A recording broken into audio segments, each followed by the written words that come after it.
Hello, everyone. Thank you for joining us for another fantastic episode of the Boston Greeks podcast. I am Ari, and with me, as always, is my co-host, Foti Stamos. Hi, Foti. So Ari, How's it going? pretty good. So today we have a really cool guest. She is actually on many levels very cool, but she also has an extra level of coolness because she is a sister of a very good friend of ours, but we'll get into those details soon. Foti, why don't you give us a brief little intro and then introduce her? Yes, it's an honor to have with us our guest. We've discussed plenty of times about enjoying life on different levels. We do our wine segments, cooking segments. We have great folks from the entertainment side. So we have a nice little circle of lifestyle segments, but we often forget that there's a price to pay with all this fun, right?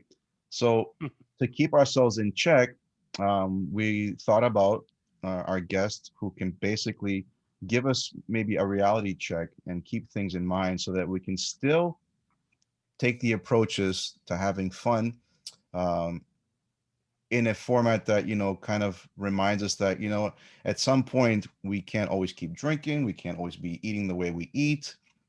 But before, well, we can, but there just won't be a good outcome. That's all. Well, that's exactly. And because the other day you couldn't get out of bed, you kind of, got me worried about, hold on, we're getting to that point in life that, we got to really make some changes. So the reason we want these changes is because we want to live better. And for that, we're going to bring on our guest with us this afternoon.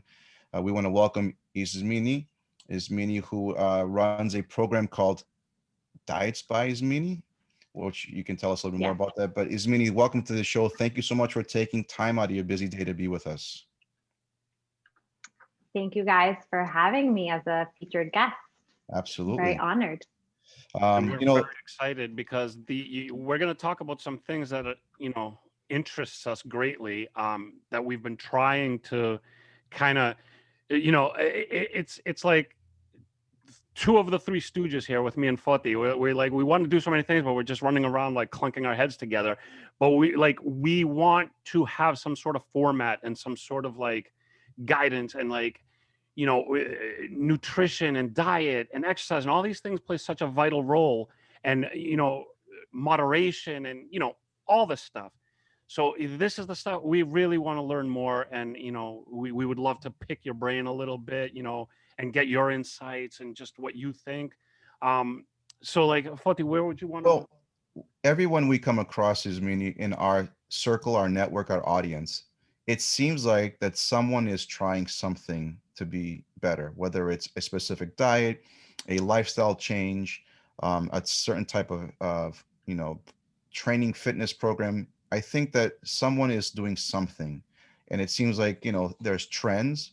It seems like people start things and then they give up or they change, but it becomes overwhelming. It becomes confusing to a lot of folks, and that's why we wanted to get your expert opinion, input, advice on what you can tell us. But how about first we start with giving us about who you are, your background, and the journey that led you to where you are today. Yeah, totally. Trust me, it makes a difference when you're trying to work with someone in this field, and understanding their background and where they came from is huge, because you want to be able to know that that person can trust the process that you're ultimately intervening for them. Yeah, right.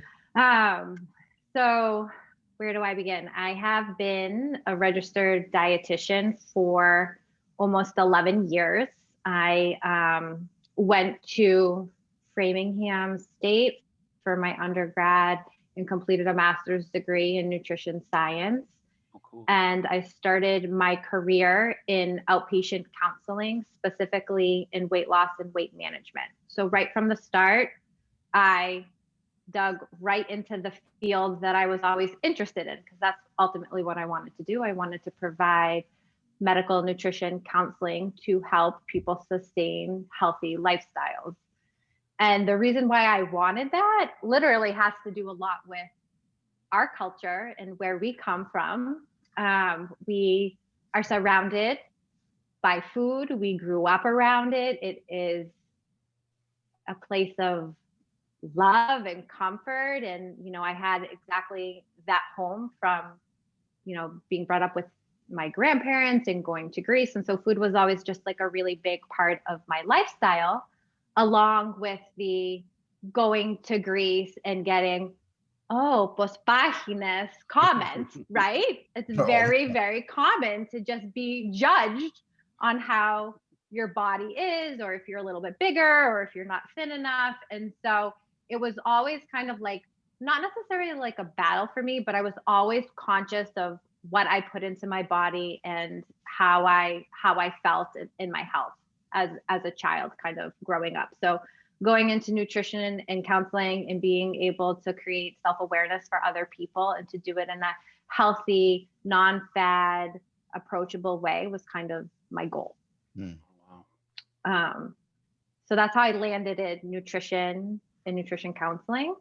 And I worked in a clinical background for very many years running a program. And then when I became a mother, I decided to launch and venture out and become more of my own boss, and started my own consulting practice where I could provide counseling virtually. This is pre-pandemic. And be able to give services to a larger, broad audience, instead of people just coming into the office getting this one-on-one experience that's really quick and easy. I wanted to offer more. And so I created my business model, Diets by Ismini, to be able to give that whole picture approach. That's awesome. Yeah.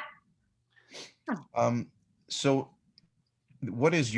how about your approach versus the other approaches that are probably, we mentioned trends and fads, and do you want to share of maybe what you're seeing out there today of what people are doing that kind of makes you think about, the path that people are taking that isn't always the best? Yeah. So there's lots of approaches, and there's also something that everyone should know too. There's a huge difference between someone who's a registered dietitian and then someone who calls themselves, for example, like a health coach or a certified nutritionist. So when you're a registered dietitian, you have completed, a 4-year degree, sometimes a master's degree. You have created, or you've completed a, what do you call it? Internship that's approved and accredited nationally. You have to pass a board certification. You have to maintain these credentials. And as registered dietitians, we're able to be on insurance panels and accept insurance. So our education and our background is very strong in the medical community versus someone who's just, hey, I'm a health coach. I want to help you lose weight, and I have certified nutrition credentialing. They don't have the same background as us. Not that they're not good. They're great. Wait, but Ismini, I watch very different. I watch lots of YouTube videos, and I look at Facebook all the time. So that makes me an expert, correct? Right, exactly. So anyone can kind of like throw the label on themselves. And so being that I have the background plus like the experience, the philosophy in registered dietitians world is sometimes like a little bit different from what you see on social media or like on your YouTube or just kind of like surfing the web on like your healthy eating websites. And it's confusing to people. So I feel like registered dietitians, like we can break it down. We know the evidence-based research. We know what practical and ethical guidelines need to be suggested. We take into consider any, medication contraindications that might interfere with dietary recommendations and, specific maybe medical conditions that you might have. And we kind of lump everything together. And then we create a very solid intervention plan to help someone sustain better eating patterns. And so that's kind of like what I take on as a registered dietitian, working with my clients and people, as I am considering so many factors, not just this book said what I should do. this post recommended that, Yeah. and you just give like one recommendation. Yeah, and like these posts have no background information on you. They just kind of Yeah. have this general statement, and people are like, "Oh yeah, that's I'm going to do that." Like, listen to the Oh, all the professionals, time. please. And I'm I sure mean, All the time. I'm sure in your profession, like you probably come across things and you're just rolling your eyes, like, "Oh my God, like how do these people, how do they Oh, yeah. believe this stuff?" Or it's and I'm amazing. sure, Ismini, Multiple times a day. Yeah. you definitely come across many different types of patients or clients with different needs. But overall, are there any basic principles that we should keep in mind for healthy living? Yeah, there's a lot. So, you know, the first thing that you have to kind of take into play is understanding what your healthy living goal is, right? What's your goal? Is your goal, I want to maintain a healthy weight? Is my goal, I want to manage my health as far as like preventing disease? Is my goal to be able to sustain a lifestyle that's practical and balanced and incorporate everything? So I look at it as like every single person should have all of these goals. We should all want to be able to have a weight that we can maintain. We should all want to live and eat a healthy lifestyle, so we're hopefully decreasing our risk for disease, diabetes, cardiovascular disease, anything like that. And we want to be able to do it in a practical way, not like, let's do keto, let's do South Beach, let's do paleo for 3 months, for 6 months, and then, you know, go to that one party and eat a piece of cake and then say, oh my gosh, I can't do this anymore, and then gain all our weight back and practice unhealthy behaviors. So once you kind of establish where you want to be at to maintain a healthy life and your weight and your disease, you know, the best thing is to be able to eat a balanced diet. So a diet that incorporates heart healthy fats, a diet that incorporates a variety of fruits and vegetables, whole grains in controlled amounts, and lots of lean protein. So if you can kind of balance your food groups in a portion controlled amount and be able to make sure that the meals that you're eating are keeping you full, that they're fueling you, and that they taste good, and you do it in a way that has variety, I think you can be able to develop a better structured pattern to be able to kind of sustain a foundation to your everyday Now, eating. what you just mentioned, do you feel that sometimes that intimidates people? It's not an easy thing to do. You definitely need someone to help you to do it. It's everyone's day is different.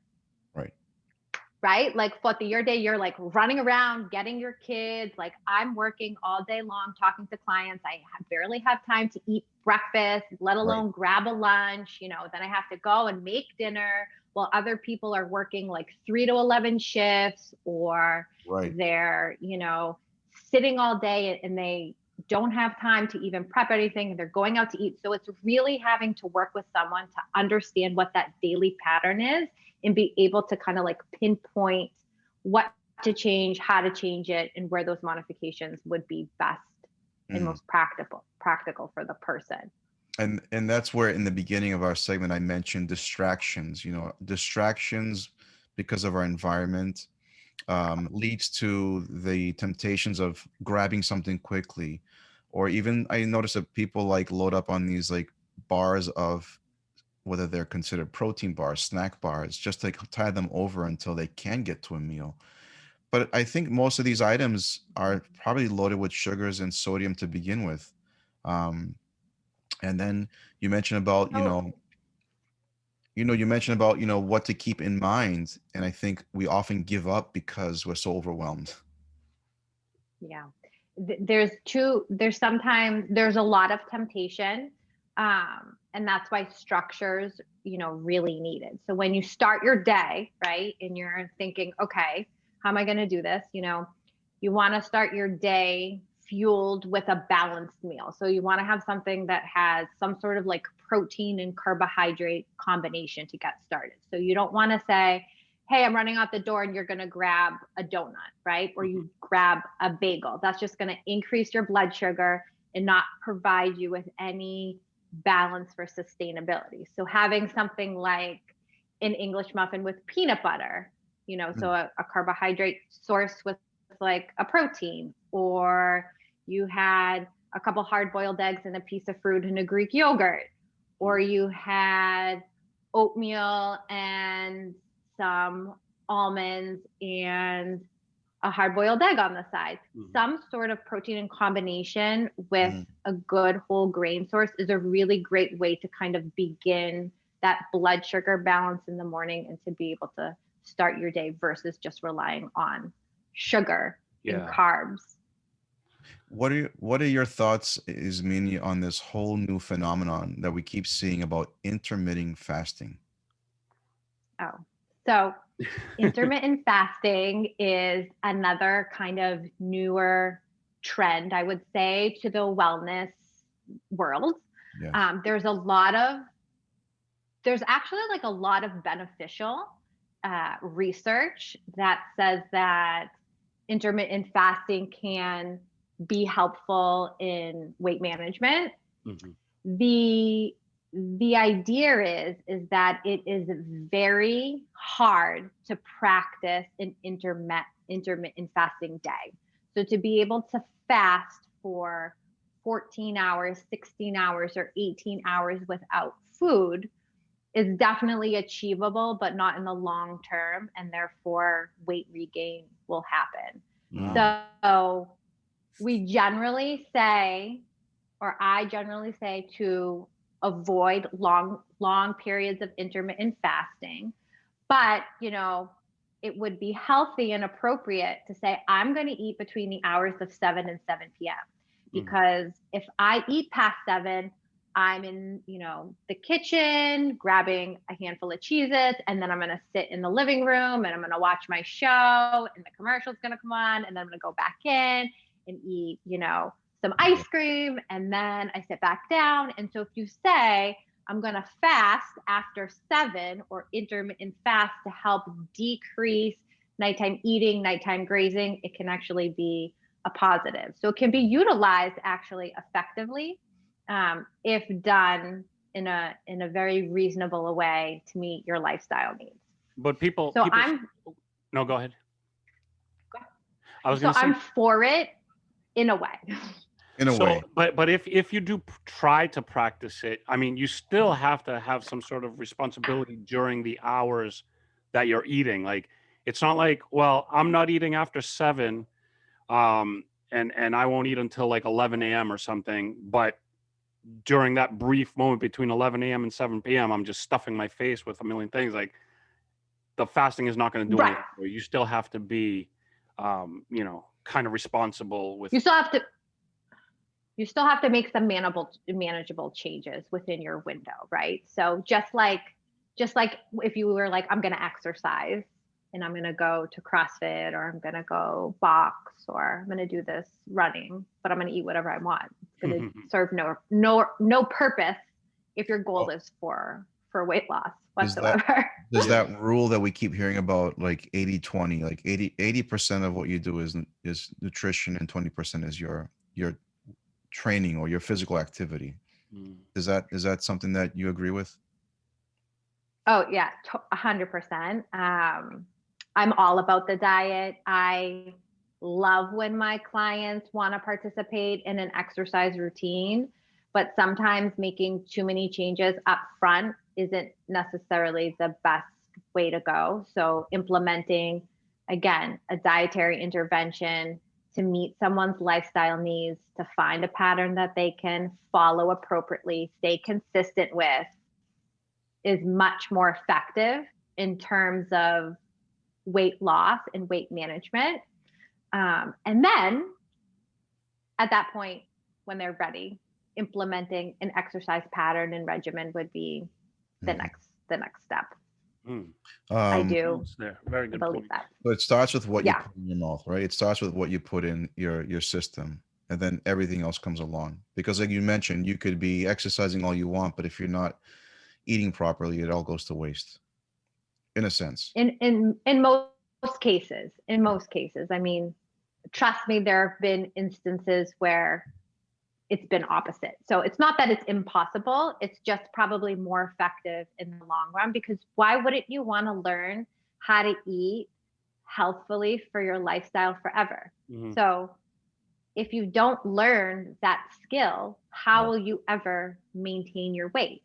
Right. So you need to learn how to eat cake. You need to learn how to eat pizza. You need to be able to have a really good structured week and understand what it's like to dine out, to drink alcohol, and to find that balance. Balance. Yeah. Yeah. It's essential. If you avoid, for example, those circumstances, and you live in a bubble and you only allow only good food, or only what I'm on my plan, this is what I can eat, you're not teaching yourself anything. Right. Right. Interesting. And So you And so also what said happens you also said the magic word alcohol. So we want, this is this is the part where Foti and I have to perk up our ears even more so. Um, so moderation is obviously a term that everybody knows, and is probably like, if you're going to use one word in everything you do, moderation is probably a good word to use. But Yeah. we do a lot of tastings, we do a lot of dinners, we do a lot of everything around wine and spirits and whatnot. So like I'm always complaining to Fati. I'm like, dude, I don't know, man. I shouldn't be drinking like this or red wine or white wine or whatever, or like a dark. it's not so much what you're drinking. I think it's the amount that we're drinking. Well, that too, yeah. You know, But because it all goes together. So it's like, right. how can we maintain some sort of like Balance. balance? Sure. And what would be too much? I mean, What do you do? everybody's different, but like if I came to you and I'm like, I'm having like 2 glasses every night, what would you say?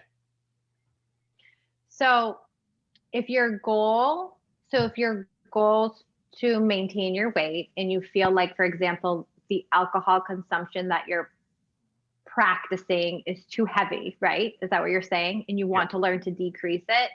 Usually what I do is I take your baseline. So I would be like, okay, what is the exact amount of wine, alcohol that you drink in 7 days? So tell me, what do you drink in 7 days exactly? 7 days. 7 days. On average, I would say. So, very quickly, Foti, how many glasses are in a bottle?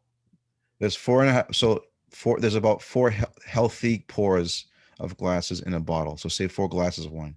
Okay, so let's Which is say, like 5 ounces, right, Foti? Yeah, just about. Yep. Yeah, so let's say about, right. Let's say roughly the equivalent of about 2 bottles a week.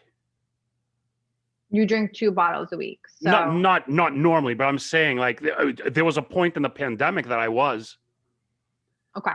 And no other like, alcohol. I can't maintain that, but I want to get to the. Ari, let it all out, buddy. Just What did you ask me? No other alcohol. It's only wine.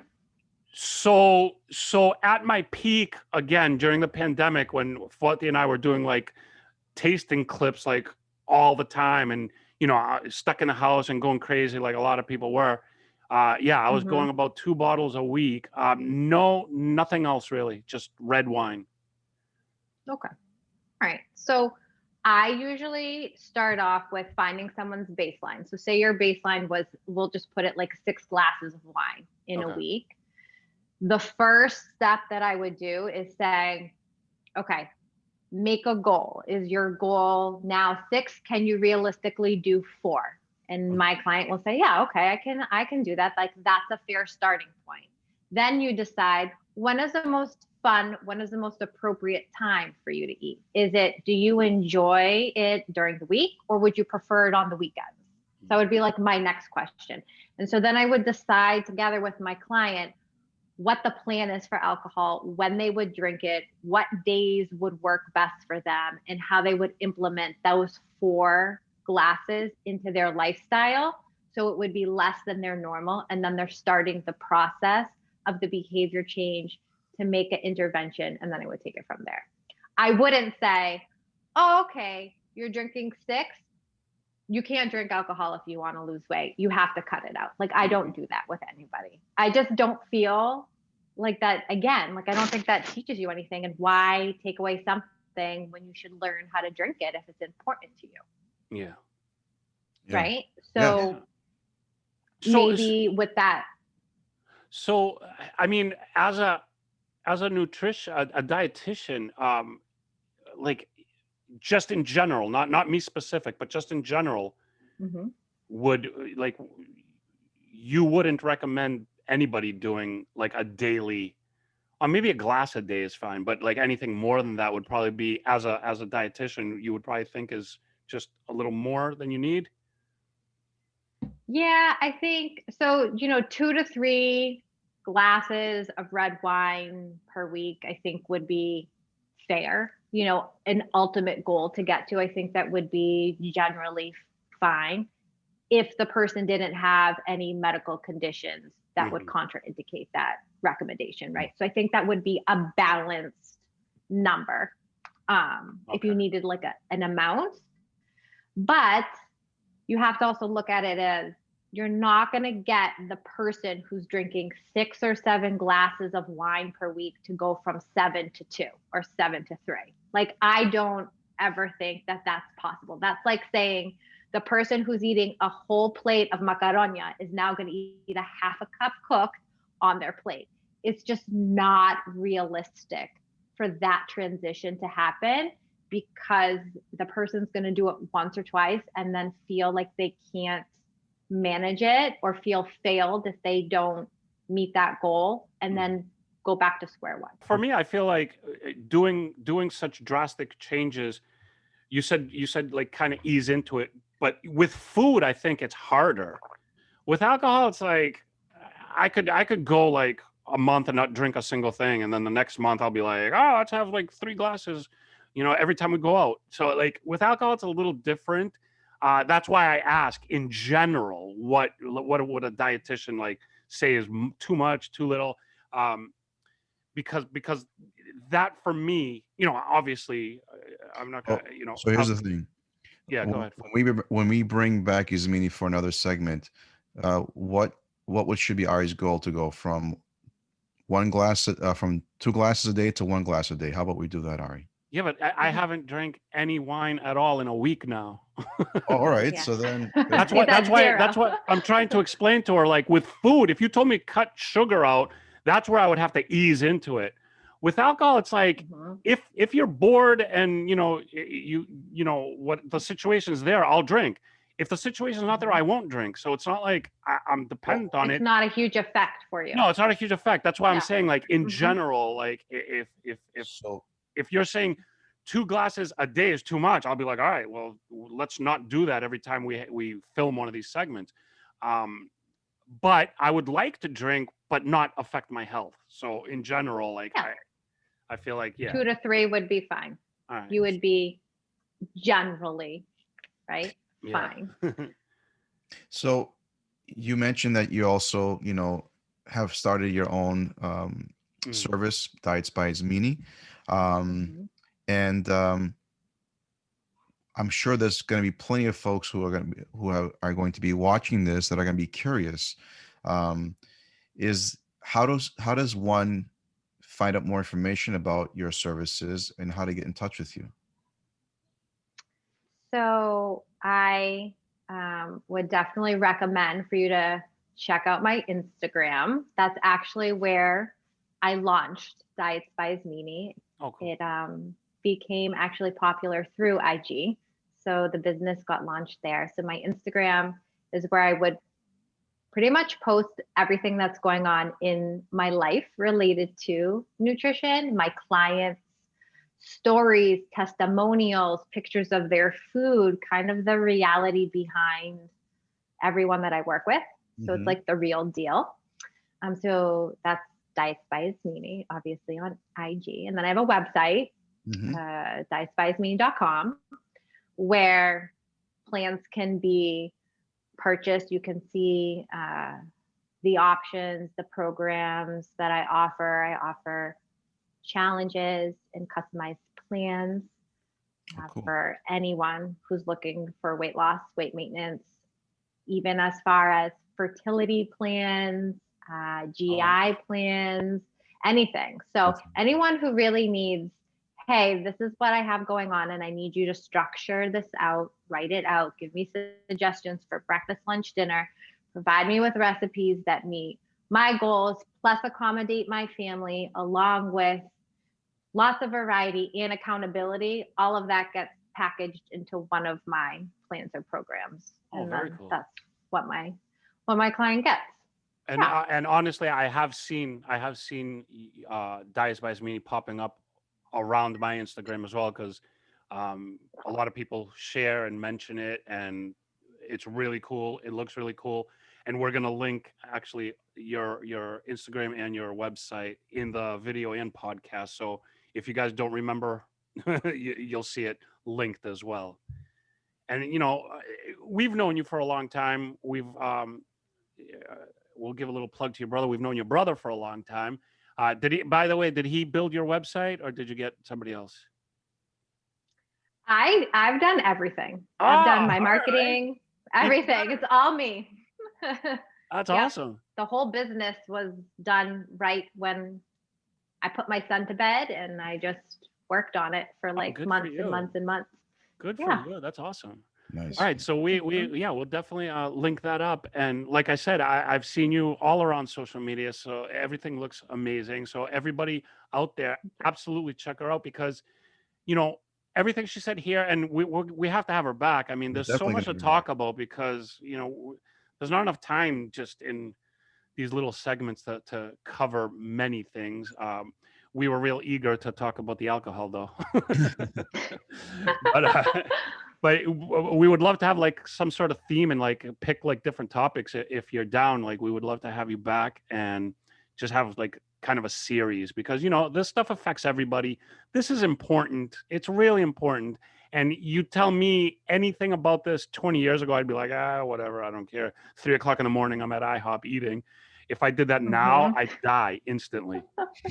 I would instantly die. We've all been there. So it's important. It's important for your life. It's important for your well-being. It's something to think about. If you're young, start thinking about it now, because trust me, you don't want to think about this stuff later on, or you don't want it to be a problem later on. So if you're young, think about it now and follow the advice. If you're a little bit older, I'm sure you're starting to realize that these are absolute necessities, and hopefully you're healthy enough to have preventative, where a good diet is going to affect your life well. And if you need to get into shape or whatever, again, Ismini is the person to talk to. Like, she knows her stuff. So Ismini, it was a pleasure talking to you. I hope this is the first of a series. Like I said, there's so many things that Foti and I personally would love to pick your brain about, but hopefully it's information that everybody could use. And again, all your knowledge is welcome anytime. So please come back. And we want to say thank you again for taking the time. And Foti, I want to thank you. Thank you as well. Thank you, Ismini, so much for being with us. It was very informative, let me tell you. Yeah.